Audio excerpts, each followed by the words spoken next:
एरियामध्ये दादर अजून पण बघाल की आपलं दादर ह्या साईडला म्हणजे बाटाचे शोरूम वगैरे ह्या साईडला साऊथ साईडला की प्रॉपर असं नॉनव्हेजचं कुठे हॉटेल टाईप असं नाही. बरोबर. सो हाच एक कन्सेप्ट होता की रेवाज किचन स्ट्रीट फूडवर घेऊन यायचं. Wow, interesting. म्हणजे मला मित्रांनो आठवत आहे की आता म्हणजे जशी याने एकंदरीत गोष्ट सांगितली तर रेवाज किचन हे नाव कसं याचं डेव्हलप झालं. तर ह्याच्या आधीच्याच एपिसोडमध्ये आपण मिमीज ब्लिसफुल बाईट्सला भेट दिली होती.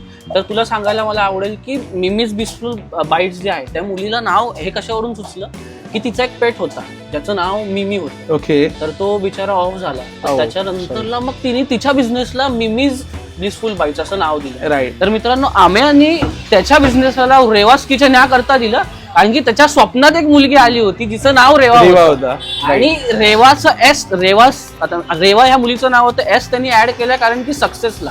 तर आम्ही तुला खूप खूप शुभेच्छा. नक्कीच तुझा बिझनेस सक्सेसफुल होईल. थँक्यू. पहिल्यांदा ऐकलं ही गोष्ट की म्हणजे बघा ना की किती इंटरेस्टिंग गोष्ट आहे की माणसं त्यांच्या बिझनेसचं नाव जे आहे ते कुठल्या कुठल्या गोष्टीवरतून ठेवतात. सो इंटरेस्टिंग, फॅन्टॅस्टिक असं मी म्हणेन. थँक्स.